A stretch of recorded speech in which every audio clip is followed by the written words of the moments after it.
আসসালামু আলাইকুম। Customer complain যে HL T4000 DW printer, HL T4000 DW printer print quality problem. তো কী ধরনের প্রবলেম আমি দেখাচ্ছি, দেখতে পাচ্ছেন যে ব্ল্যাক আসছে না, বাকি কালারগুলোতে একটি ডট করে মিক্স আছে, ব্ল্যাক আসছে না। তখন এটা নর্মাল ক্লিন দেওয়া হবে। নর্মাল ক্লিন দিলেই আশা করি এটা চলে আসবে, যদি এক্সট্রিম কোনো প্রবলেম না হয়ে থাকে।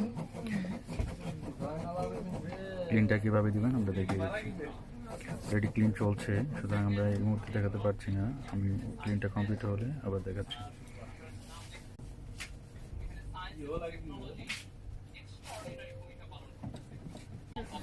দেখতে পাচ্ছেন ক্লিনিং কমপ্লিট। এখন আমরা নজল চেক দিব। Yes, then start.